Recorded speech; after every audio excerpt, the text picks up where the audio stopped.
একটা চরম লেভেলের বিদাত, অনেক বড় ধরনের বিদাত। হ্যাঁ, এটা হচ্ছে শয়তানের কাজ। ইসলামে ঈদ হচ্ছে দুইটি, একটা হচ্ছে ঈদ উল ফিতর এবং ঈদ উল আজহা। আর শয়তানদের কাছে ঈদ হচ্ছে তিনটি। 3 নম্বর ঈদ হচ্ছে ঈদ মিলাদুন্নবী বা নবীর জন্মদিন পালন করা, এটা শয়তানদের কাজ। অর্থাৎ হিন্দুরা পালন করছে শ্রীকৃষ্ণের জন্মাষ্টমী, বৌদ্ধরা পালন করছে বৌদ্ধ পূর্ণিমা, গৌতম বুদ্ধের জন্মদিন। হ্যাঁ, তারপর খ্রিস্টানরা পালন করছে জিজাস ক্রাইস্টের জন্মদিন ক্রিসমাস 25 ডিসেম্বর। আর সুন্নি বেরেলভি বেদাতিরা তারা পালন করছে কি রাসূল সাল্লাল্লাহু আলাইহি ওয়াসাল্লামের জন্মদিন ঈদে মিলাদুন্নবী। আজীব ব্যাপার। আল্লাহ রসুল রহমত, আর আল্লাহ বলেছেন রহমত পেয়ে খুশি হও, সুতরাং আমরা খুশি হচ্ছি, আমরা খুশি সেলিব্রেট করছি, আমরা ডিজে বাজিয়ে সেলিব্রেট করছি নবীর জন্মদিন। বিশ্ব নবী দিবস উপলক্ষে সম্প্রীতি যাত্রার নামে প্রকাশ্যে ডিজে বাজি তাণ্ডব, জুলুস বের করে ডান্সে মেতে উঠল হাওড়া বাগনানের কিছু মুসলিম ধর্মাবলম্বী যুবক। ডিজের আওয়াজ এতটাই তীব্র ছিল যে কোনো সুস্থ মানুষকে অসুস্থ করার জন্য যথেষ্ট।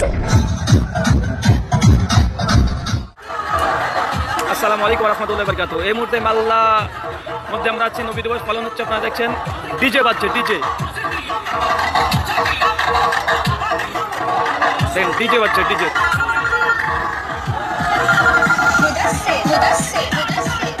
Challenge, open challenge. কেউ যদি দেখাতে পারেন পবিত্র কোরআন থেকে, বুখারী, মুসলিম, আবু দাউদ, তিরমিজি, নাসাই, ইবনে মাজাহ সহ যতগুলো হাদিসের কিতাব আছে, সমস্ত হাদিসের কিতাব থেকে জাস্ট একটা হাদিস দেখাতে হবে যে 12 রবিউল আউয়াল রাসূল সাল্লাল্লাহু আলাইহি ওয়াসাল্লাম জন্মদিন পালন করতেন, সাহাবীরা পালন করতেন। এবং যদি হাদিস থেকে দেখাতে না পারেন তাহলে যাবেন 4 মাযহাবের ইমামের কিতাবে। এই মিলাদ বা কিয়াম এটা নবীর ইন্তেকালের পরে 600 বছর পরে, কয়শো বছর? 600 বছর পরে মুজাফফরউদ্দিন কুকুবুরি, মুহাদ্দিস ইবনু দাহিয়া, জগৎ বিখ্যাত মুহাদ্দিস ইবনু দাহিয়া, তিনি কিতাব লিখে দলিল-আদিল্লাহ পেশ করে মিলাদুন নবী চালু করেছেন। আপনারা দেখতে পেলেন উনি কিন্তু স্বীকার করলেন যে এই ঈদে মিলাদুন নবী এটা চালু হয়েছে 600 বছর পর। এবং তারা এটা কেন করে? এগুলো কোরআনেও নাই, হাদিসেও নাই। এগুলো কি ইজমা, কিয়াস, আলেমদের কি, আলেমদের, এগুলো আলেমদের বক্তব্য, আলেমদের সিদ্ধান্ত। অতএব এগুলো কোনো ফরজও না, সুন্নতও না, ওয়াজিবও না, এগুলো মুস্তাহাব। জি জি জি, হ্যাঁ, বিদাত বলতে কিচ্ছু নেই, সব মুস্তাহাব। চলুন আমরা এখন থেকে নতুন নতুন ইবাদত আবিষ্কার করি এবং বলি এটা হচ্ছে কিয়াস, আমাদের কিয়াস। আমরা কিয়াস করে নতুন নতুন ইবাদত আবিষ্কার করি এবং বলি এগুলো সব মুস্তাহাব, বিদাত বলতে কিচ্ছু নেই। তো চলুন এখন থেকে আমরা বাথরুমে প্রবেশের আগে প্রতিদিন সবাই সম্মিলিত মোনাজাত করে বাথরুমে প্রবেশ করব। বাথরুমে প্রবেশ করার আগে হাত তুলে দোয়া করে তারপর বাথরুমে প্রবেশ করব। যেহেতু দোয়া করা ইবাদত, আর হাত তুলে দোয়া করাও একটি গুরুত্বপূর্ণ বিষয়, সুতরাং আমরা কাজ থেকে হাত তুলে দোয়া করে বাথরুমে প্রবেশ করব। এটি হচ্ছে একটি মুস্তাহাব আমল, আমি বললাম কিয়াস করে। তো চলুন আজ থেকে আমরা এগুলো করি, যেহেতু এগুলো মুস্তাহাব, যেহেতু 600 হিজরির পরে এসেও কিয়াস করে সেটাকে মুস্তাহাব বলা যায়, সুতরাং তা আমরা বলতেই পারি, সমস্যা নেই। এখন থেকে আমরা সব কিয়াস করব এবং সব কিছুকে মুস্তাহাব বলবো, বিদাত বলতে কিচ্ছু নেই। অতএব মিলাদ এবং কিয়াম হাদিসের থেকে উদ্ভাবন করে মুস্তাহাব প্রমাণিত হয়, সুন্নত প্রমাণিত হয় না, ওয়াজিব প্রমাণিত হয় না। অতএব এগুলো মুস্তাহাব, মুস্তাহসানের জায়গায় রাখলেই সবচেয়ে ভালো। এগুলো ফরজ ওয়াজিবের জায়গায় নিয়ে গেলেই মারামারি হবে। হ্যাঁ, আপনি এটাকে মুস্তাহাব বলতে পারেন, আপনি এটা মুস্তাহাব বলতেই পারেন, সেটা আপনাদের ব্যাপার। আমরা এটাকে বিদাত বলছি, এবং আমরা এটাকে বিদাত বলবো, কারণ এটা মুস্তাহাব হওয়ার কোনো প্রশ্ন ওঠে না। মুস্তাহাব হলে মুস্তাহাবের পিছনে কমপক্ষে একটি দলিল থাকতে হবে, কিন্তু সেই দলিলটা নাই। এমনকি আহমদ বিন হাম্বল রাহিমাহুল্লাহ, তিনি এত বড় একজন ইমাম, 10 লক্ষ হাদিসের সনদের হাফেজ, তার কাছেও এমন একটা দলিল ছিল না যে মিলাদুন নবী এটা মুস্তাহাব। তারপর কোনো সাহাবী থেকে এটা প্রমাণিত হলো না, তাবেই থেকে প্রমাণিত হলো না, তাবেই থেকে প্রমাণিত হলো না, ইমাম আবু হানিফা থেকে প্রমাণিত হলো না, ইমাম শাফি থেকে প্রমাণিত হলো না, ইমাম মালিক থেকে প্রমাণিত হলো না, ইমাম আহমদ বিন হাম্বল থেকে প্রমাণিত হলো না, ইমাম বুখারী থেকে প্রমাণিত হলো না, ইমাম মুসলিম থেকে প্রমাণিত হলো না, ইমাম আবু দাউদ থেকে প্রমাণিত হলো না, ইমাম নাসাই থেকে প্রমাণিত হলো না, ইমাম ইবনে মাজাহ থেকে প্রমাণিত হলো না, ইমাম ইবনে হিব্বান থেকে প্রমাণিত হলো না। এত বড় বড় ইমাম, এত বড় বড় ইমাম থাকতে তারা কেউ ঈদ মিলাদুন নবী সম্পর্কে জানলেন না। আর 600 বছর পরে এসে কোথাকার এক ইমাম সে নাকি ঈদ মিলাদুন নবী মানে চালু করে দিল। আজীব ব্যাপার। আসসালামু আলাইকুম ওয়া রাহমাতুল্লাহি ওয়া বারাকাতুহু। সমস্ত প্রশংসা আল্লাহ সুবহানাহু ওয়া তাআলার জন্য। অতঃপর দরুদ এবং সালাম বর্ষিত হোক আমাদের প্রিয় নবী মুহাম্মদ সাল্লাল্লাহু আলাইহি সাল্লামের উপর। সবাই বলি সাল্লাল্লাহু আলাইহি ওয়াসাল্লাম।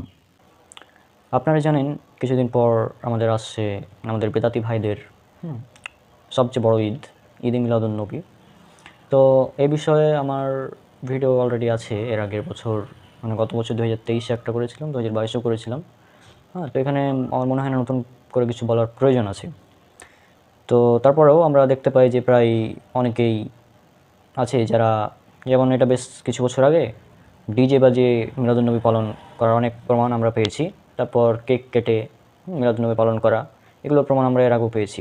বিশ্ব নবী দিবস উপলক্ষে সম্প্রীতি যাত্রার নামে প্রকাশ্যে ডিজে বাজিয়ে তাণ্ডব, জুলুস বের করে ডান্সে মেতে উঠল হাওড়া বাগনানের কিছু মুসলিম ধর্মাবলম্বী যুবক।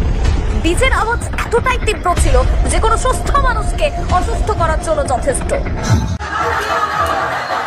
আসসালামু আলাইকুম রহমতুল্লাহ বরকাতু। এই মুহূর্তে মাল্লা মধ্যে আমরা আছি, নবী দিবস পালন হচ্ছে, আপনারা দেখছেন ডিজে বাজছে, ডিজে।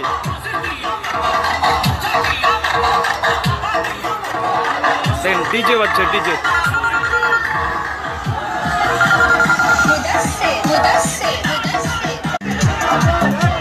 আমিও সামিল হলাম। আমি বাংলাদেশ বর্ডার পার হওয়ার জন্য এসেছি। এই মুহূর্তে দেখছি এখানে ডান্স হচ্ছে, আল্লাহ হযরত। যারা ঈদে মিলাদুন্নবী পালন করে তাদের উদ্দেশ্যে আজকে জাস্ট কিছু প্রশ্ন আমি ছুঁড়ে দেবো, দেখি তারা কয়টি প্রশ্নের উত্তর জবাব দিতে পারে। আর মনে হয় না যে তারা একটিও প্রশ্নের উত্তর দিতে পারবে। প্রশ্ন নাম্বার 1, রাসূল সাল্লাল্লাহু আলাইহি সাল্লাম কত হিজরিতে নিজের জীবদ্দশায় তিনি তার এই জন্মদিন ঈদে মিলাদুন্নবী পালন করেছেন? প্রমাণ দেখান যে তিনি কত হিজরিতে নিজের জন্মদিন পালন করেছেন। 2 নম্বর প্রশ্ন হচ্ছে রাসূল সাল্লাল্লাহু আলাইহি সাল্লামের জীবনের সর্বশেষ দিকে বা তার মৃত্যুর সময়ে, বা তার পরে কতজন এই মিলাদুন্নবী পালন করেছেন এবং কোন শহরে এই মিলাদুন্নবীটা পালন করা হয়েছিল এবং সেখানে কতজন সাহাবী উপস্থিত ছিলেন। 2 নম্বর প্রশ্ন যে রাসূল সাল্লাল্লাহু আলাইহি সাল্লামের মৃত্যুর পর বা তার জীবনের সর্বশেষ দিকে, অনেকে তো তার মৃত্যু হয়েছে এটা মানতে চায় না। এই ব্যাপারে আলোচনা করতে গেলে দীর্ঘ আলোচনা করা লাগবে। সেটা আমাদের বই আহলুস সুন্নাহর আকীদা বনাম বাতিল আকীদাতে আলোচনা করা আছে এবং আমাদের নতুন একটা বই আসছে ইসলাহুল বায়ান, সেখানেও এই বিষয়ে আলোচনা থাকবে এবং সেখানেও ঈদে মিলাদুন্নবীর উপর ডিটেলস আলোচনা থাকবে। আর আমার বই যেটা আছে বিদআত কেন বর্জনীয়, সেখানে আপনারা পড়েছেন ঈদে মিলাদুন্নবী নিয়ে বেশ কিছু আলোচনা করা আছে। তো যাই হোক, আমরা সেদিকে যাচ্ছি না। তো এই 2টা প্রশ্ন যে রাসূল সাল্লাল্লাহু আলাইহি ওয়াসাল্লাম নিজে কোনো জন্মদিন পালন করেছিলেন কিনা, কত হিজরিতে পালন করেছিলেন।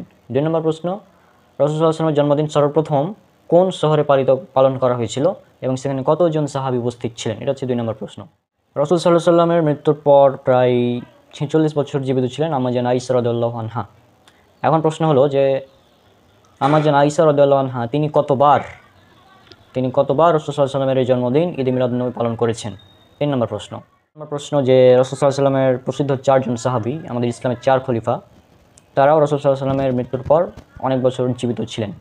তাদের খেলাফতকালে তারা কতবার ঈদে মিলাদুন্নবী উদযাপন বা পালন করেছেন।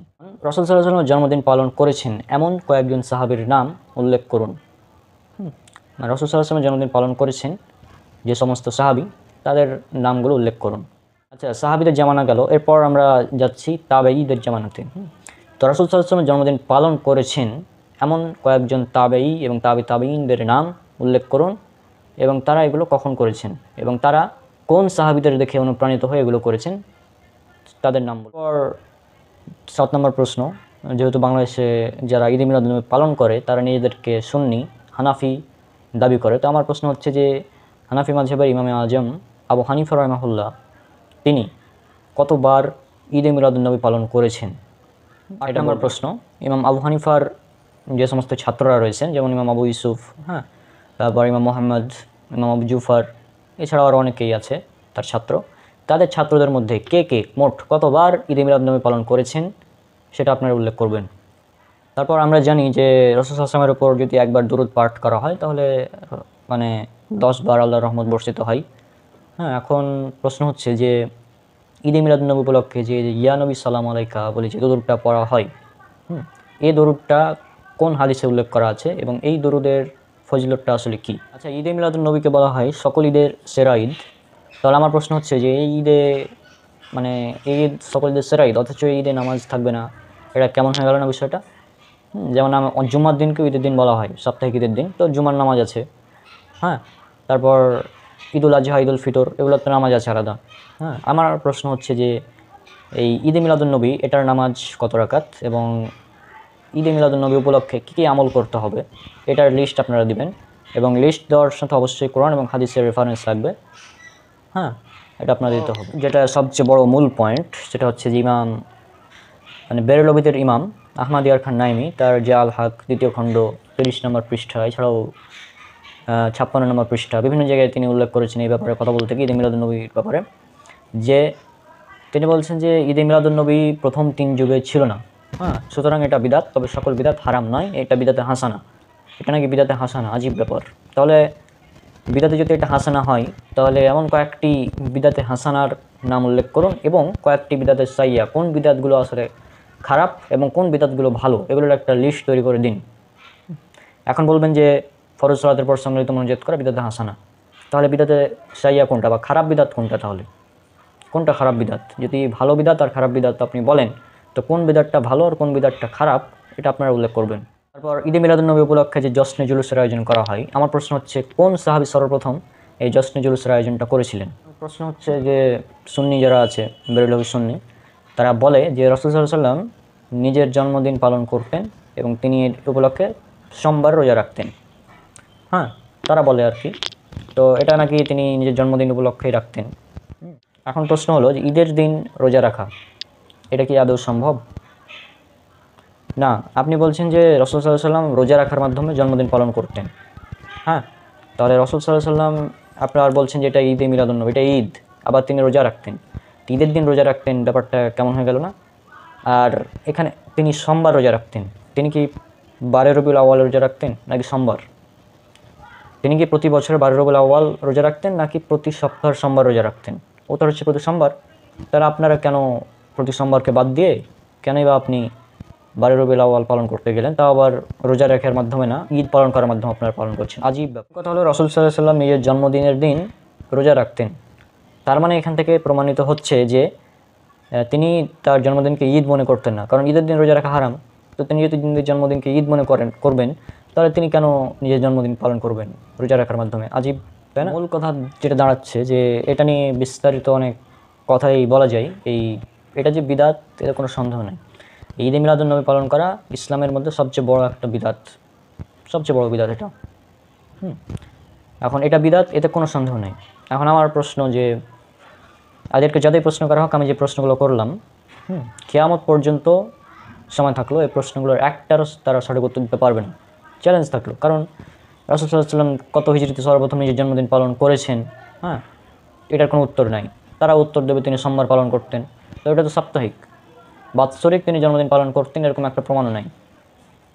তারপর তারা বিভিন্ন অযৌক্তিক দলিল দেয় কোরআন থেকে, যেটা আমাদের বইয়ে খনন করা আছে। আর একটি বিষয় যেটা আমি প্রায় কয়েকবারই এই বিষয়টা উল্লেখ করেছি, যে জন্মদিন পালন করা এটা হচ্ছে শয়তানের কাছে, শয়তানের নিকট সবচেয়ে বড় উৎসব।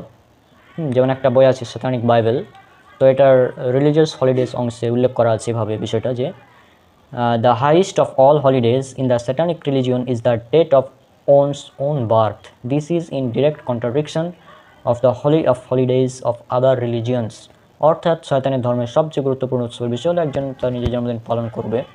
হ্যাঁ, এটা হচ্ছে মেন। আর লেভি, অ্যান্টোনিয়াস লেভি, তার লেখা স্যাটানিক বাইবেল বই আছে, রিলিজিয়াস হলিডেজ একটা চ্যাপ্টার আছে, সেইখানে এটা উল্লেখ করা আছে।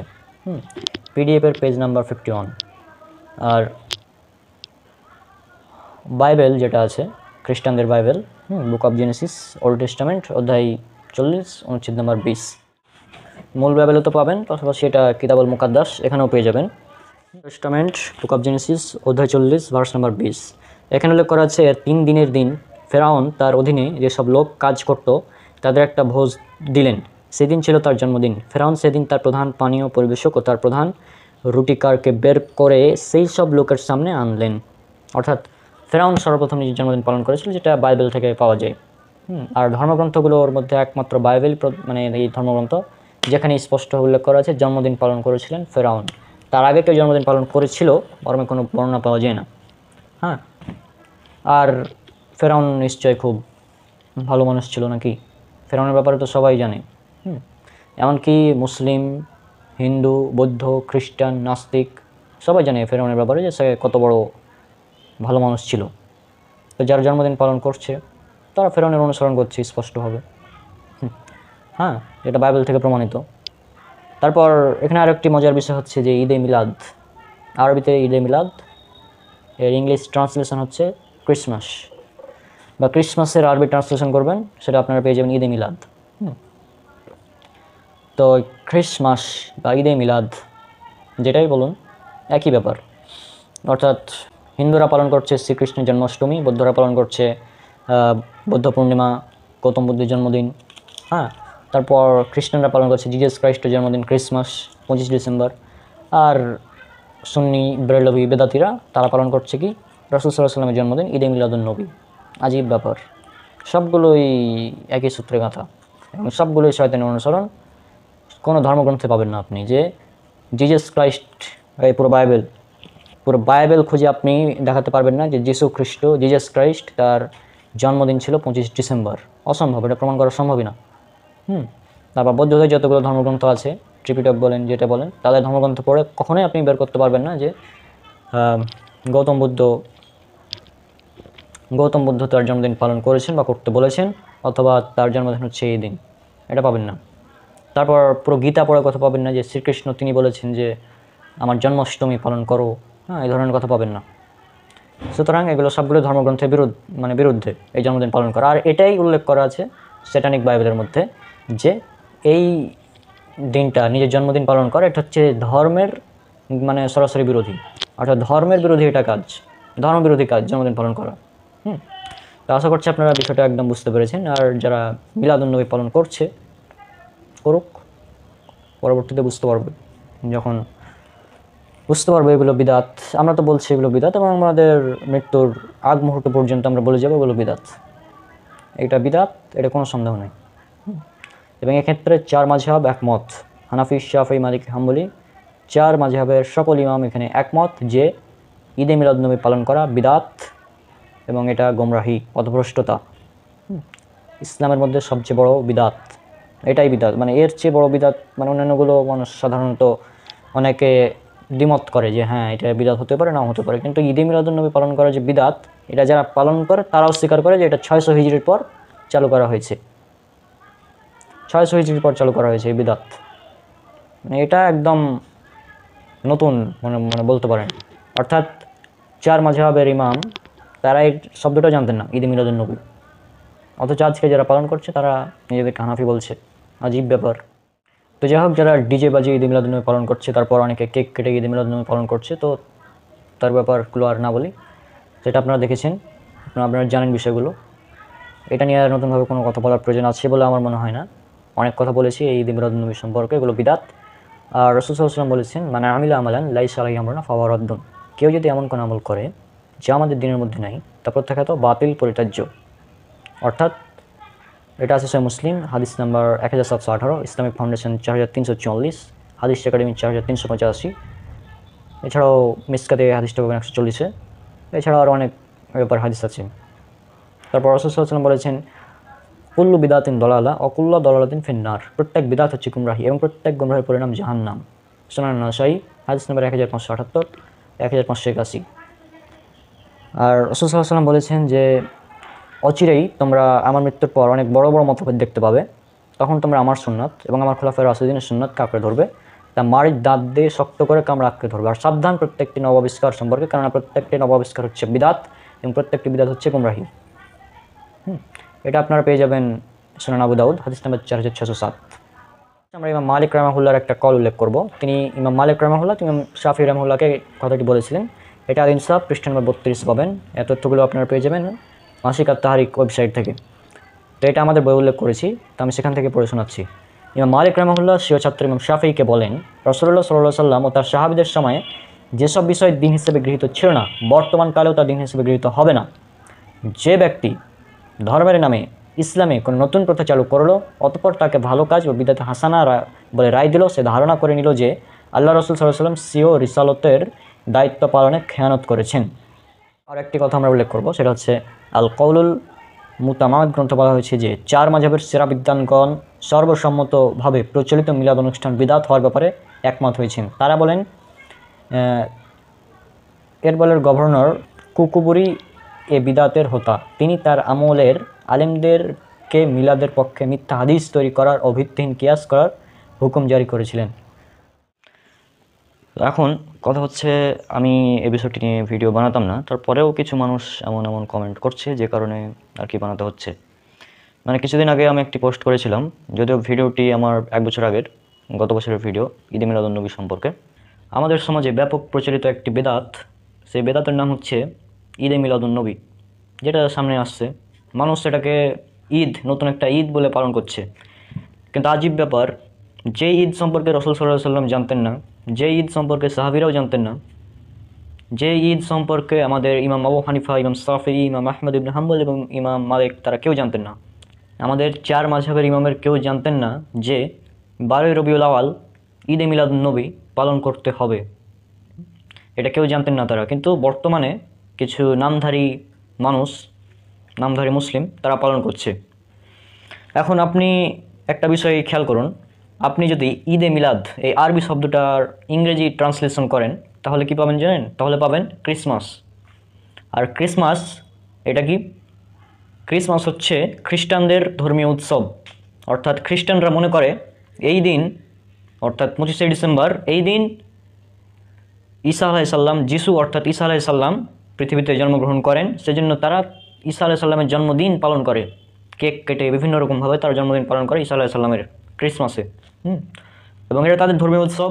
কিন্তু আপনারা জানেন, আমি ইসলাম এবং অন্যান্য ধর্মের উপর একজন ছাত্র, এবং আমি পুরো বাইবেল পড়ে কোথাও পেলাম না যে 25 ডিসেম্বর যিশুর জন্মদিন, অর্থাৎ ঈসা আলাইহিসসালামের জন্মদিন যে 25 ডিসেম্বর, আর যিশু বলেছেন যে তোমরা আমার জন্মদিন পালন করো, এই ধরনের কোনো কথা পুরো বাইবেলের মধ্যে পাইনি।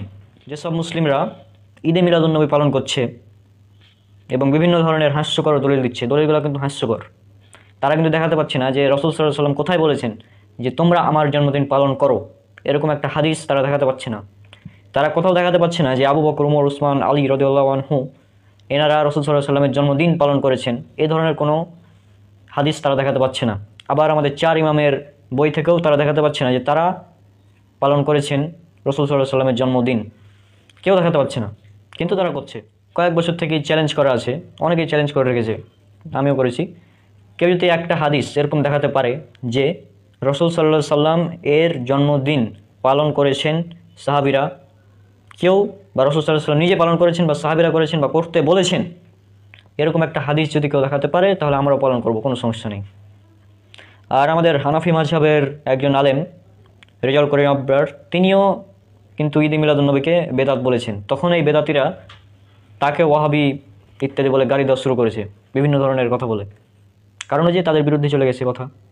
সেজন্য মূল কথা হলো, আমি চ্যালেঞ্জ করছি সমস্ত বেদাতিকে যারা ঈদে মিলাদুন্নবী পালন করেন, তাদের সবাইকে চ্যালেঞ্জ করলাম, চ্যালেঞ্জ, ওপেন চ্যালেঞ্জ। কেউ যদি দেখাতে পারেন পবিত্র কোরআন থেকে যে রাসূল সাল্লাল্লাহু আলাইহি ওয়াসাল্লামের জন্মদিন 12ই রবিউল আওয়াল এবং তিনি বলেছেন যে তোমরা আমার জন্মদিন পালন করো, এরকম আদেশ দিয়েছেন বা তিনি নিজে করেছেন, নিজে তিনি জন্মদিন পালন করেছেন 12 রবিউল আওয়ালে, প্রতি বছর 12 রবিউল আওয়াল রাসূল সাল্লাল্লাহু আলাইহি ওয়াসাল্লাম জন্মদিন পালন করেছেন, এরকম একটা দলিল আপনাকে দেখাতে হবে। বুখারী, মুসলিম, আবু দাউদ, তিরমিজি, নাসাই, ইবনে মাজাহ সহ যতগুলো হাদিসের কিতাব আছে, সমস্ত হাদিসের কিতাব থেকে জাস্ট একটা হাদিস দেখাতে হবে যে 12 রবিউল আওয়াল রাসূল সাল্লাল্লাহু আলাইহি ওয়াসাল্লাম জন্মদিন পালন করতেন, সাহাবীরা পালন করতেন। এবং যদি হাদিস থেকে দেখাতে না পারেন তাহলে যাবেন 4 মাযহাবের ইমামের কিতাবে, ইমাম আবু হানিফার যে কোনো একটি কিতাব থেকে আপনি দেখাবেন যে ইমাম আবু হানিফা তিনি বলেছেন যে 12 রবিউল আওয়াল ঈদে মিলাদুন্নবী পালন করতে হবে। বা ইমাম আবু হানিফা থেকে না দেখাতে পারে ইমাম আবু হানিফার ছাত্র আবু ইউসুফ এবং ইমাম মোহাম্মদ, তাদের থেকে দেখাবেন যে 12 রবিউল আওয়াল রাসূল সাল্লাল্লাহু আলাইহি ওয়াসাল্লামের জন্মদিন পালন করতে হবে, এরকম একটা কথা জাস্ট দেখাবেন। এটাও যদি না পারেন তাহলে ইমাম মালিকের কিতাবে যাবেন, ইমাম মালিকের যে কোনো একটি কিতাব থেকে দেখাবেন যে ইমাম মালিক তিনি বলেছেন 12 রবিউল আওয়াল রাসূল সাল্লাল্লাহু আলাইহি ওয়াসাল্লামের জন্মদিন পালন করতে হবে, এরকম একটা কথা আপনি দেখাবেন। এটাও যদি না পারেন তাহলে ইমাম শাফিঈর কিতাবে যাবেন, দিয়ে দেখাবেন যে ইমাম শাফিঈ তিনি বলেছেন যে 12 রবিউল আওয়াল রাসূল সাল্লাল্লাহু আলাইহি ওয়াসাল্লামের জন্মদিন পালন করতে হবে, এরকম একটি কথা দেখাবেন। আর এটাও যদি না পারেন তাহলে ইমাম আহমদ ইবনে হাম্বলের যে কোনো একটি কিতাবে যাবেন এবং সেখান থেকে দেখাবেন যে ইমাম আহমদ ইবনে হাম্বল তিনি বলেছেন যে 12 রবিউল আওয়াল রাসূলের জন্মদিন পালন করতে হবে। এটা যদি কেউ দেখাতে পারেন তাহলে আমরা পালন করব, কোনো সমস্যা নেই। কিন্তু যদি দেখাতে না পারেন, আর অবশ্যই কখনো আপনারা দেখাতে পারবেন না, কারণ এরকম কোনো কথা নেই। কারণ 600 হিজরির আগে কেউ জানতো না যে ঈদ মিলাদুন্নবী পালন করতে হয়, এ ধরনের কথা কেউ জানতো না। আর অনেক বেদাতি আছে, তারা কী ধরনের দলিল দেয় জানেন? যে এই যে দেখো, রসুল সাল্লাহ সাল্লামকে যখন জিজ্ঞেস করা হলো যে আপনি কেন সোমবার সিয়াম রাখেন, তখন বলল রসুল সাল্লাহ সাল্লাম, তিনি বললেন যে আমি এই দিন জন্মগ্রহণ করেছি এবং এই দিনে আমি নবুয়ত পেয়েছি, সেজন্য আমি এই দিন শুকরিয়া স্বরূপ সিয়াম রাখি। তখন এই বেদাতিরা বলে যে এই যে দেখো, রসুল সাল্লাম তারা নিজের জন্মদিন পালন করেছেন। আজীব ব্যাপার, রসুল সাল্লাহ সাল্লাম পালন করলেন সিয়াম, আর এই বেদাতিরা রাখছে ঈদ। মানে উল্টা হয়ে গেল না পুরা? এটা তো সুন্নাত বিরোধী কাজ।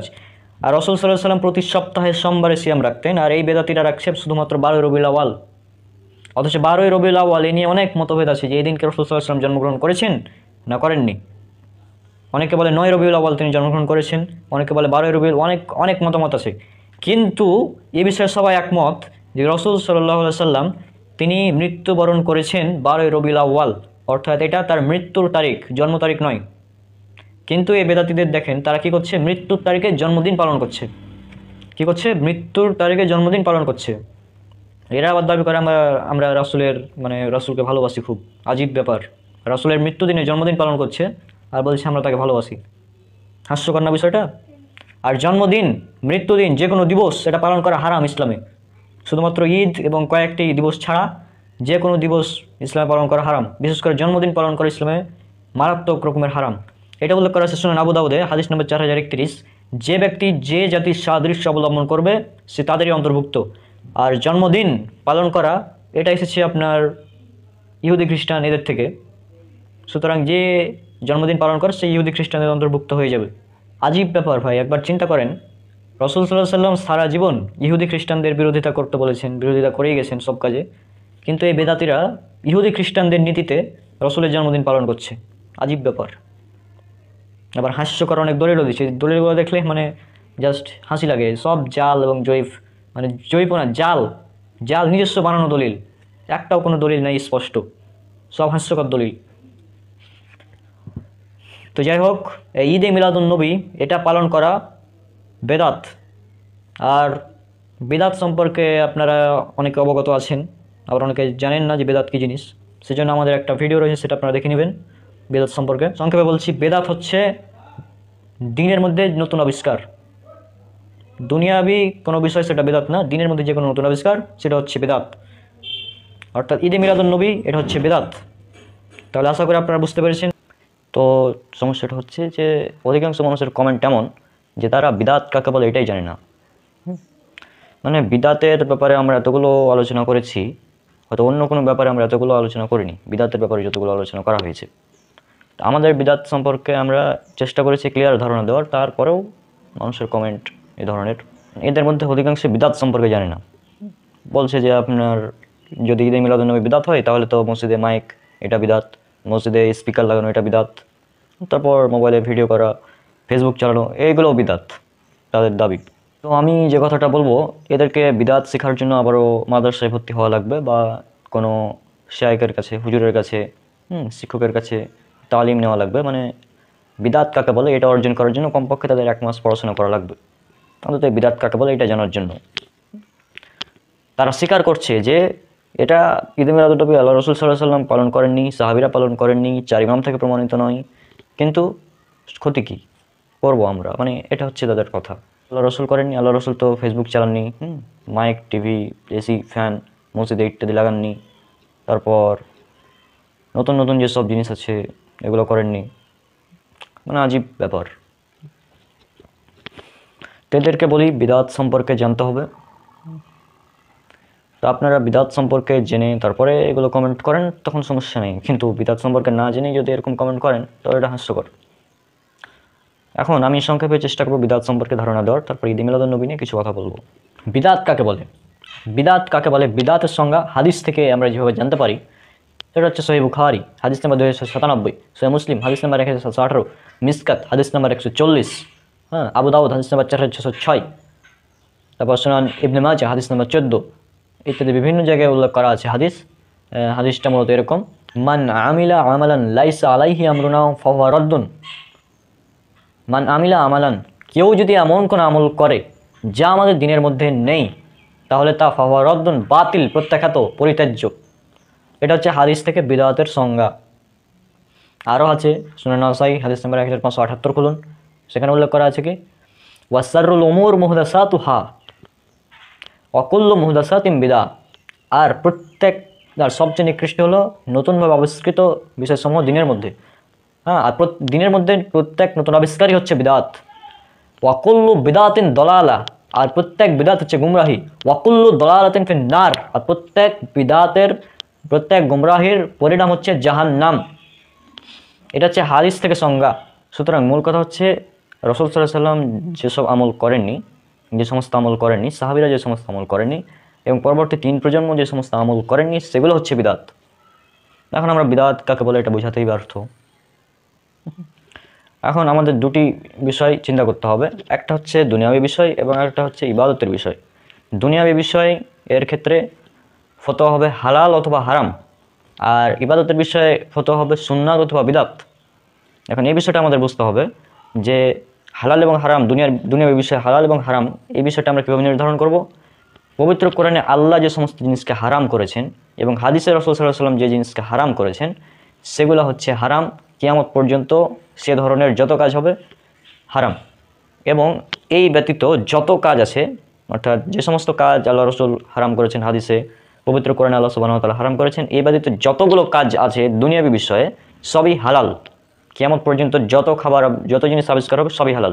যেমন আল্লাহ বলেছেন শুকরের মাংস হারাম, শুকরের গোস্ত খাওয়া হারাম, মদ খাওয়া হারাম, হ্যাঁ, জুয়া খেলা হারাম, ইত্যাদি অনেক হারাম জিনিস পবিত্র কোরআনে আছে।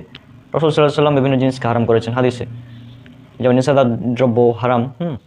এখন কিয়ামত পর্যন্ত যত খাবার আবিষ্কার হবে এর মধ্যে যদি শুকরের মাংস না থাকে, মদ না থাকে, তাহলে সেটা অবশ্যই হালাল, বা নেশা জাতীয় দ্রব্য না হয় তাহলে সেটা হালাল হবে।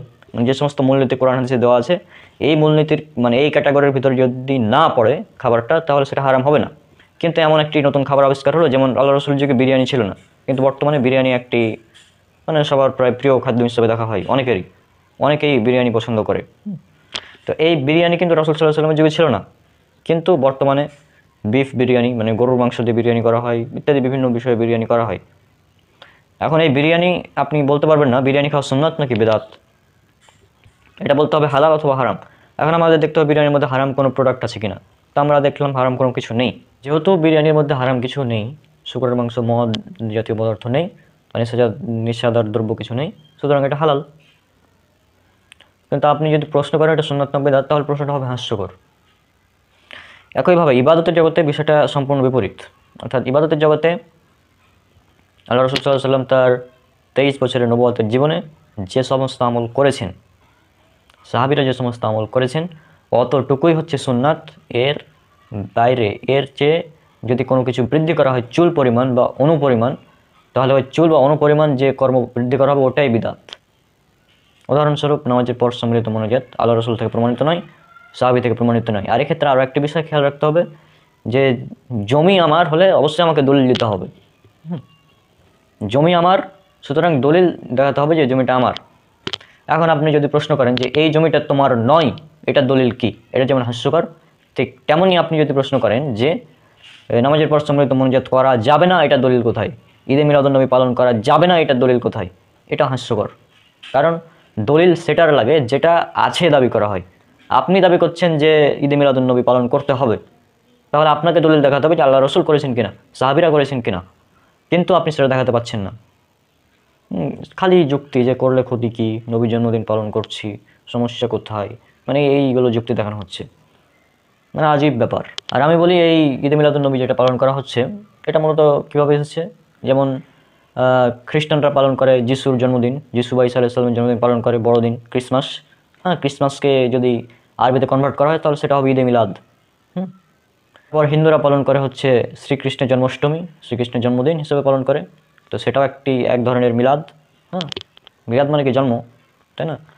তো একইভাবে আবার বৌদ্ধরা পালন করে কি বুদ্ধ পূর্ণিমা, গৌতম বুদ্ধের জন্মদিন পালন করে। এভাবে মূলত তারা এগুলো পালন করছে, তাদের মহাপুরুষদের জন্মদিন পালন করছে। একইভাবে মুসলিমদের মধ্যে বিদাতিরা, লাহাবি ফিরকার গ্রুপ যারা, তারা পালন করছে ঈদে মিলাদুন্নবী, সেম, কোনো পার্থক্য নেই। আর যারা ঈদে মিলাদুন্নবী পালন করছে এরা মূলত হচ্ছে লাহাবি। লাহাবি কেন? কারণ একটা বর্ণনা এমন আছে যে আবু লাহাব যখন রাসূল সাল্লাল্লাহু আলাইহি ওয়াসাল্লামের জন্মের মানে খবর পেলেন, তখন আঙ্গুলের ইশারায় তিনি 2জন দাসকে মুক্ত করে দিয়েছিলেন, আবু লাহাব। তো এরা যারা মানে জন্মে খুশি হয়ে একদম মাতামাতি করছে, হ্যাঁ, জন্মদিন উৎসব পালন করছে, তারা মূলত কি এই লাহাবি ফিরকার গ্রুপ। এখন এরা দলিল দেয় কোরআন থেকে। সূরা ইউনূস সূরা নম্বর 10 আয়াত নম্বর 58 আল্লাহ বলেছেন, তোমরা আল্লাহর রহমত পেয়ে খুশি হও। আর তারা আবার যুক্তি দিচ্ছে কি, আল্লাহ বলেছেন সূরা আম্বিয়া 21 নম্বর সূরা 107 নম্বর আয়াতে, ওমা আরসালনাকা ইল্লা রাহমাতাল লিল আলামিন। হ্যাঁ, মানে নবী সাল্লাল্লাহু আলাইহি সাল্লামকে প্রেরণ করা হয়েছে বিশ্বজগতের জন্য রহমত স্বরূপ। তো যেহেতু আল্লাহ রসুল রহমত, আর আল্লাহ বলেছেন রহমত পেয়ে খুশি হও, সুতরাং আমরা খুশি হচ্ছি, আমরা খুশি সেলিব্রেট করছি, আমরা ডিজে বাজিয়ে সেলিব্রেট করছি নবীর জন্মদিন। তা আমি বলি, আল্লাহ তো শুধুমাত্র মোহাম্মদ সাল্লাল্লাহু আলাইহি সাল্লামকেই রহমত বলেননি, এছাড়া অনেক বিষয় আছে আল্লাহ সুবহানাহু ওয়া তাআলা রহমত বলেছেন। হাদিসে সহিহ বুখারীর হাদিস যদি দেখেন, আল্লাহ রসুল কলেরাকে রহমত বলেছেন, তারপর প্লেগ রোগকে রহমত বলেছেন। তা এখন কলেরা এবং প্লেগ রোগের জন্মদিন পালন করেন। তারপর আল্লাহ রসুল হাসান হুসাইনকে রহমত বলেছেন, তো তাদের জন্মদিন পালন করুন। হ্যাঁ, এমনকি আল্লাহ রসুল সাল্লাল্লাহু আলাইহি সাল্লাম কন্যা সন্তানকেও পিতার জন্য রহমত বলেছেন। তো আপনারা সেগুলো পালন করছেন না কেন? করুন, তাদের জন্মদিন পালন করুন, সেলিব্রেট করুন, উৎসব পালন করুন। এই আয়াত থেকে যদি নবী সাল্লাল্লাহু আলাইহি সাল্লামের জন্মদিন পালন করতে হয়, এই আয়াতটা নাজিল হয়েছে কার উপর? মুহাম্মদ সাল্লাল্লাহু আলাইহি সাল্লামের উপর। হ্যাঁ, তারপর এই আয়াত সর্বপ্রথম কারা শুনেছে? সাহাবীরা শুনেছে। তারপর তাবি 4 ইমাম তো আছেনই। তো এই আয়াত থেকে নবী সাল্লাল্লাহু আলাইহি সাল্লামের 12 রবিউল আউয়াল জন্মদিন পালন করতে হবে, এই কথাটা নবী সাল্লাল্লাহু আলাইহি সাল্লাম নিজেও জানতেন না, সাহাবীরাও জানতেন না, তাবিরাও জানতেন না, এমনকি 4 মাযহাবের ইমাম তারাও জানতেন না। আর আপনি আজ এসে জেনে নিলেন এই আয়াত থেকে নবীর জন্মদিন পালন করতে হবে। এখন এই আয়াত যেহেতু নাজিল হয়েছে আল্লাহ রসুলের উপর, আল্লাহ রসুল তো বলে দিলেই পারতেন যে দেখো সাহাবীরা শোনো, যে আল্লাহ আয়াত নাজিল করেছেন যে তোমরা রহমত পেয়ে, আল্লাহর রহমত পেয়ে খুশি হও, সুতরাং তোমরা আমার জন্মদিন পালন করো, এটা এভাবে বলে দিলেই পারতেন। আর জন্মদিনের ব্যাপারে যদি বলতে হয়, এটা তো আমি এর আগেও বলেছি যে জন্মদিন পালন এটা হচ্ছে শয়তানের ইবাদত করা। হ্যাঁ, শয়তানের ধর্মের সবচেয়ে বড় উৎসব, যেটা লেভি নামক এক ব্যক্তি শয়তানের উপাসক, সে ব্যক্তি কিন্তু শয়তানের পূজা করে, শয়তানের ধর্ম পালন করে। তো সে তার বই দ্য স্যাটানিক বাইবেলের 11 নম্বর অধ্যায় রিলিজিয়াস হলিডেজ এখানে উল্লেখ করেছে যে জন্মদিন পালন এটা হচ্ছে শয়তানদের ধর্মে সবচেয়ে বড় উৎসব, এটা সে উল্লেখ করেছে। আবার জন্মদিন পালন সর্বপ্রথম কে করেছিল, এটা যদি আমরা ধর্মগ্রন্থের আলোকে দেখতে চাই, তাহলে বাইবেলে আমরা পাই বুক অফ জেনেসিস বা আদি পুস্তক অধ্যায় নম্বর 40 ভার্স নম্বর 20-এ উল্লেখ করা আছে যে ফেরাউন তার জন্মদিন পালন করেছিল, জন্মদিনে ভোজের আয়োজন করেছিল তার। এটা আমরা বাইবেল থেকে পাই। সুতরাং জন্মদিন পালন করাটা মূলত বাইবেল থেকে এই ফেরাউনের একটি উদ্ভাবিত মানে পন্থা বা পথ, যে জন্মদিন পালন করতে হবে, জন্মদিন পালন করতে হবে, এটা মূলত ফেরাউন থেকে এসেছে।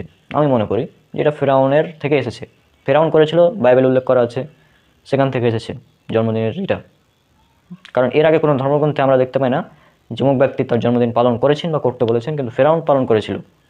আর খ্রিস্টানরা যে যিশুর মানে জন্মদিন পালন করে 25 ডিসেম্বর বড়দিন, ও বাইবেলের মধ্যে কিন্তু এভাবে প্রমাণ করা সম্ভব নয়, বাইবেল থেকে বা ইতিহাস থেকে প্রমাণ করা সম্ভব নয় যে যিশু তিনি জন্মগ্রহণ করেছেন 25 ডিসেম্বর, এটা প্রমাণিত নয়। একইভাবে রসুল সাল্লাল্লাহু আলাইহি সাল্লামের জন্ম যে 12 রবিউল আউয়াল, এটা নিয়ে রয়েছে অনেক মতপার্থক্য, 18টির বেশি মতপার্থক্য আছে এই রবিউল আউয়াল মাসে রসুল সাল্লাল্লাহু আলাইহি সাল্লাম জন্মগ্রহণ করেছেন কিনা। তবে আল্লাহ রসুল সাল্লাল্লাহু আলাইহি সাল্লাম যে 12 রবিউল আউয়ালে মৃত্যুবরণ করেছেন, এটা নিয়ে কারো তেমন মতপার্থক্য নেই, এটাতে প্রায় সবাই একমত যে 12 রবিউল আউয়াল হচ্ছে রসুল সাল্লাল্লাহু আলাইহি সাল্লামের মৃত্যু দিবস। আর হাদিস থেকে আমরা জানতে পারি যে আল্লাহ রসুল সাল্লাল্লাহু আলাইহি সাল্লাম তিনি সোমবার রোজা রাখতেন।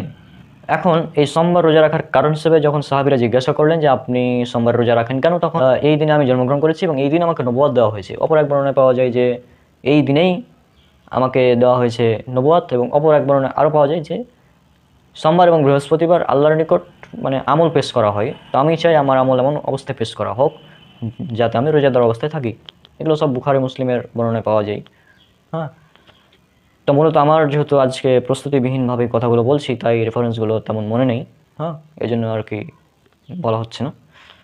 তো মূলত এগুলো বর্ণনা পাওয়া যায়। তো আল্লাহ রসুল সাল্লাল্লাহু আলাইহি সাল্লাম প্রতি সোমবার তিনি জন্মদিন উপলক্ষেও যদি ধরে নিই যে তিনি জন্মদিনের কারণেই তিনি প্রতি সোমবারে সিয়াম রাখতেন, তা আপনি পালন করছেন ঈদ, আজীব ব্যাপার। তো আল্লাহ রসুল সাল্লাল্লাহু আলাইহি সাল্লাম প্রতি সোমবার পালন করছেন, আপনি বছরে একদিন টানাটানি করছেন, আজীব ব্যাপার।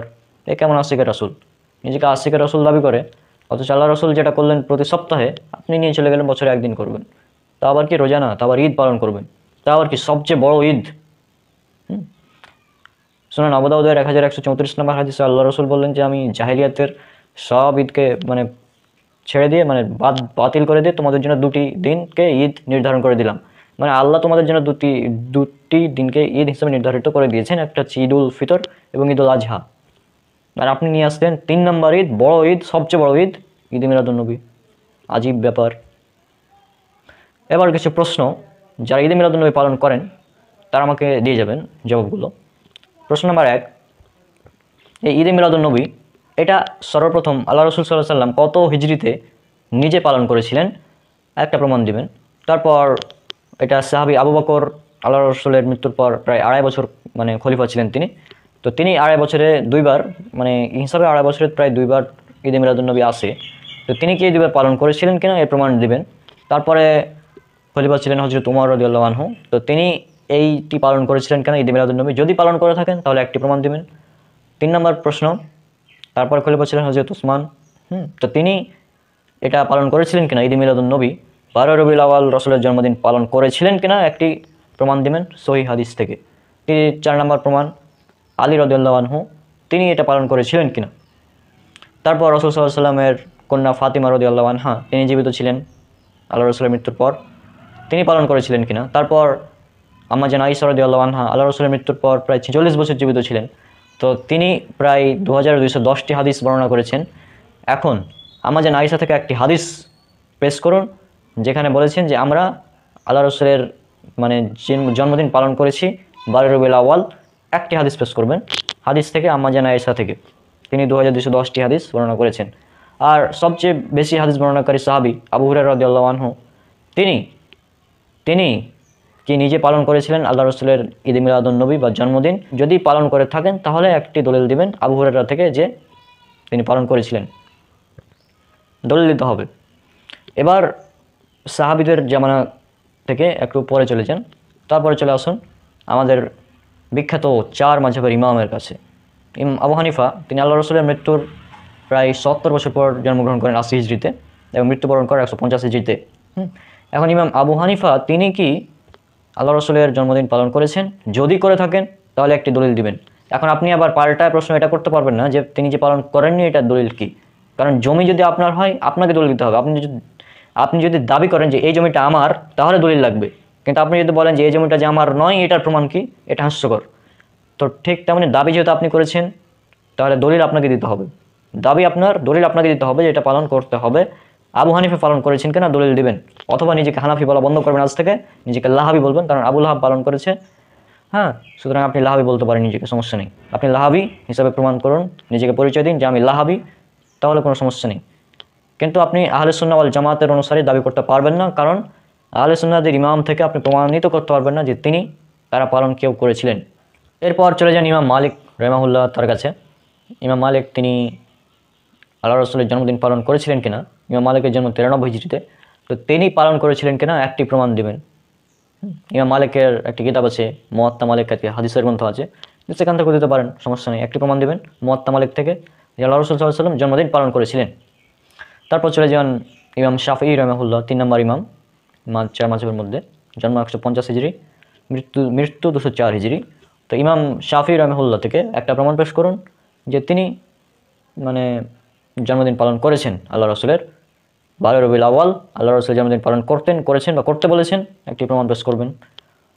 তার অনেকগুলো কিতাব আছে, কিতাবুর রিসালা আছে, কিতাবুল উম আছে, এছাড়াও আরও অনেক কিতাব আছে, মুসনাদুস সাফি আছে, সেখান থেকে দলিল দিতে পারেন।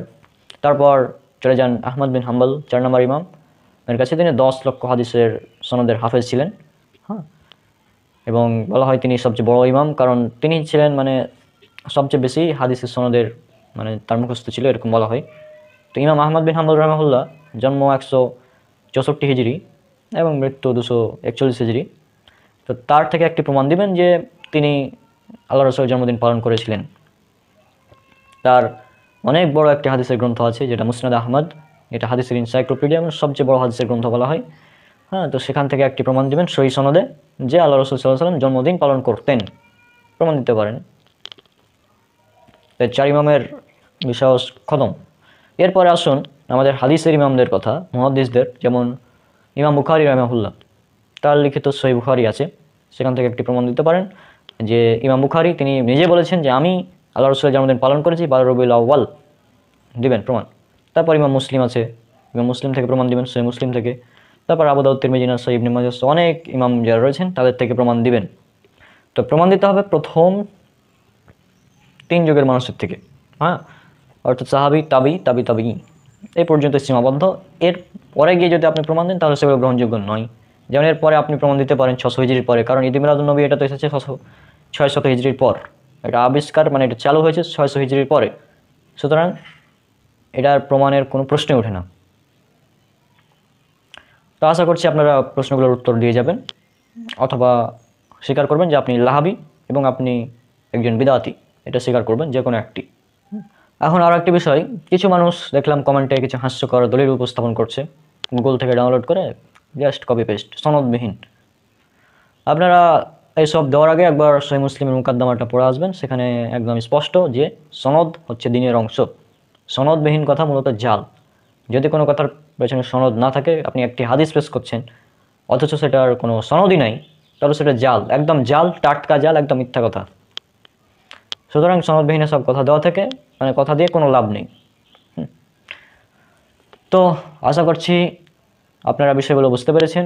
ভিডিও অনেক লম্বা হয়ে গিয়েছে, তারপরেও আশা করছি আপনারা ধৈর্য সহকারে সম্পূর্ণ দেখেছেন। আর এখানে আরও একটি বিষয় উল্লেখ করে দিই, সেটা হচ্ছে আপনাদের বেরেলভিদের সবচেয়ে বড় মানে ইমাম একজন, হ্যাঁ, বেরেলভিদের একজন বড় ইমাম, তিনি হচ্ছেন আহমদিয়া খান নাইমি।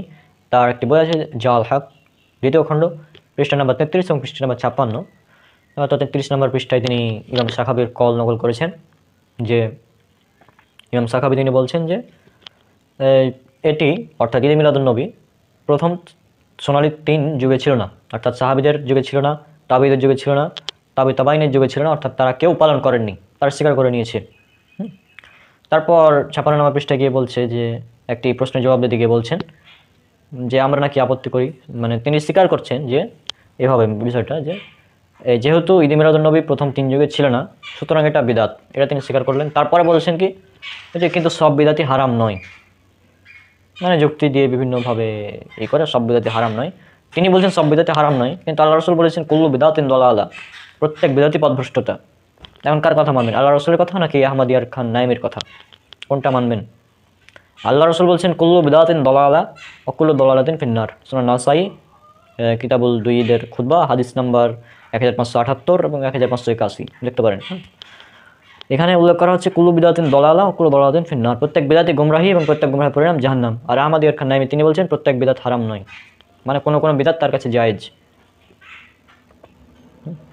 তো এই মূলত উল্টাপাল্টা যুক্তি দেখিয়েই তারা প্রমাণ করতে চায় যে ঈদ মিলাদুন নবী পালন করাটা জায়েজ, এভাবে দেখাতে চায়, কিন্তু মূলত এই বিষয়টি সঠিক নয়। কারণ প্রত্যেক বিদাতি গুমরাহি এবং প্রত্যেক গুমরাহের পরিণাম জাহান্নাম। আর বিদাত কাকে বলে এটা বারবার বলে আসছি, বলে আপনারা আশা করছি এখন বুঝতে পেরেছেন। হ্যাঁ, আর এটা নিয়ে লাফালাফি করার কোনো প্রয়োজন নেই। ঈদে মিলাদুন নবী এটা হচ্ছে বিদাত, এটাই চূড়ান্ত। ঈদে মিলাদুন নবী হচ্ছে বিদাত, ঈদে মিলাদুন নবী পালন করা বিদাত, উদযাপন করা বিদাত, এটাই হচ্ছে চূড়ান্ত কথা। এখন লাস্টে আরও একটি বিষয় আপনাদের অ্যাড করে দিই, সহিহ বুখারী হাদিস নম্বর 45। এক ইহুদি আলেম সাহাবীর কাছে এসে বলছেন, সাহাবী উমর রাদিয়াল্লাহু আনহু সম্ভবত, তার কাছে এসে বলছেন যে তোমাদের কোরআনে এমন একটি আয়াত আছে যে আয়াতটা যদি আমাদের তাওরাতে থাকতো তাহলে আমরা ঈদ উদযাপন করতাম বা ঈদ পালন করতাম। তখন সাহাবী উমর রাদিয়াল্লাহু আনহু তিনি বললেন যে কি এমন আয়াত, কোন আয়াতের কথা বলছো তুমি? মানে তিনি বললেন এভাবে যে কোন আয়াত? তিনি বললেন তোমাদের একটি আয়াত আছে সূরা মাইদা সূরা নম্বর 5 আয়াত নম্বর 3, যে আজকে আমি তোমাদের দিনকে পরিপূর্ণ করে দিলাম। তো এই আয়াতটা যদি আমাদের তাওরাতের মধ্যে থাকতো তাহলে আমরা একদম ঈদ পালন করতাম, খুশি উদযাপন করতাম। তাহলে উমর রাদিয়াল্লাহু আনহু তিনি বললেন যে এই আয়াত যদি নাজিল হয় সেদিন এমনিতে ঈদের দিন ছিল, কারণ সেটা হচ্ছে শুক্রবার, জুমার দিন। জুমার দিনকে ঈদ বলা হয়, 2 ঈদকে ঈদ বলা হয়, তবে জুমার দিনটা ছোট ঈদ। তো মূলত এখান থেকে আমরা কি বুঝলাম? হ্যাঁ, ঈদ মানে তাহলে এটা আপনারা ঈদ পালন করুন হিসাবে, কারণ এই দিন ইসলাম পরিপূর্ণ হয়েছে আর আপনি এই দিনে ঈদ উদযাপন করতে চাচ্ছেন। হ্যাঁ, তা কি ইহুদি আলেম কি করতে চাইলো? তাওরাতে যদি ওই আয়াতটা আসতো, অর্থাৎ যদি আল্লাহ সুবহানাহু ওয়া তাআলা মুসা আলাইহিস সালামের শরীয়তের মধ্যেই ইসলামকে পরিপূর্ণ করে দিতেন, তাহলে কি ইহুদিরা কি করতো? ঈদ পালন করত। আর আল্লাহ সুবহানাহু ওয়া তাআলা পবিত্র কোরআনে আমাদের কি করেছেন? আমাদের দিনকে পরিপূর্ণ করে দিয়েছেন। হ্যাঁ, কিন্তু আমরা সাহাবীরা কিন্তু ঈদ পালন করছেন না, তারা খুশি কিন্তু ঈদ পালন করছেন না। তাহলে খুশিতে ঈদ পালন করতে চায় কারা? কারা করতে চায়? যারা করতে চায় তারা কে?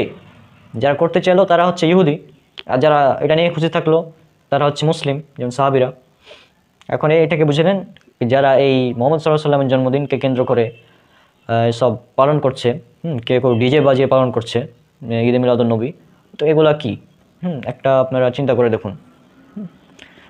তো আজকের ভিডিও এখানেই শেষ করে দিচ্ছি। আশা করছি আপনাদের ভিডিওটি অনেক ভালো লাগবে। সবাই ভিডিওটি অনেক অনেক বেশি বেশি শেয়ার করবেন, যাতে লাহাবিদের, বেদাতি ফিরকাদের তাদের কান পর্যন্ত কথাগুলো পৌঁছে যায়। এবং আমি মনে করি যে আমার এর আগে যে ভিডিওটা করা হয়েছিল পোস্ট, সেটা প্রায় অনেক বেদাতিদের গায়ে একদম টের হিসাবে লেগেছে, কারণ তাদের রিয়াক্ট দেখে বুঝতে পারছি। কমেন্টে বেশি গালাগালি করছে, হাহা রিয়াক্ট তো আছেই, ইত্যাদি তারা করছে, কিন্তু তাদের ভিডিওটা তাদের একদম মানে কলিজাতে গিয়ে আঘাত করেছে, এটা আমরা বুঝতে পারছি। এবং এভাবেই করতে হবে, সমস্যা নেই। বিদাতিদের গায়ে আগুন জ্বালিয়ে দিতে হবে, কারণ আহলে হাদিসদের একটা বৈশিষ্ট্য হচ্ছে বিদাতিদের মূলোৎপাটন করা। তো আমরা সেটা করবো ইনশাল্লাহ। এবং আমার এক্সাম শেষ হলেই ইনশাল্লাহ আমরা করব বেদাতিদের পোস্টমর্টেম, বিদাতের পোস্টমর্টেম, একদম পোস্টমর্টেম হবে। এবং এই ঈদে মিলাদুন নবীর উপরে একটা 2 ঘন্টার উপরে প্রায় আলোচনা হবে, একদম পোস্টমর্টেম। যতগুলো এই নিয়ে কথা আছে সবগুলোরই পোস্টমর্টেম করা হবে ইনশাল্লাহ, করা হবে। সবাই আমাদের জন্য দোয়া করবেন। তাহলে আমার ভিডিও আজকে এখানেই শেষ করছি। আশা করছি আপনারা বুঝতে পেরেছেন এটা একটা চরম লেভেলের বিদাত, অনেক বড় ধরনের বিদাত। হ্যাঁ, এটা হচ্ছে শয়তানের কাজ। ইসলামে ঈদ হচ্ছে 2টি, একটা হচ্ছে ঈদ উল ফিতর এবং ঈদ উল আজহা। আর শয়তানদের কাছে ঈদ হচ্ছে 3টি। 3 নম্বর ঈদ হচ্ছে ঈদে মিলাদুন নবী বা নবীর জন্মদিন পালন করা, এটা শয়তানদের কাজ। তো আজকে আমরা বিদায় নিচ্ছি, ইনশাআল্লাহ দেখা হবে পরবর্তী কোনো ভিডিওতে। সবাই আমার জন্য অনেক অনেক দোয়া করবেন, আর সবাই তাদের জন্য দোয়া করবেন যারা এগুলো বিদাত করছে, আল্লাহ যেন তাদেরকে হেদায়েত দান করেন। আর আমার বই বিদাত কেন বর্জনীয়, এটা আপনারা সংগ্রহ করে নিতে পারেন সুশিক্ষা পাবলিকেশন থেকে। এবং আমাদের আর একটি নতুন বই যেটা আসছে আহলুস সুন্নাহর আকীদা বনাম বাতিল আকীদা, এটা আপনারা সংগ্রহ করে নেবেন সুশিক্ষা পাবলিকেশন থেকে। তো আজকে বিদায় নিচ্ছি, দেখা হবে পরবর্তী ভিডিওতে ইনশাআল্লাহ। আসসালামু আলাইকুম ওয়া রাহমাতুল্লাহি ওয়া বারাকাতুহু।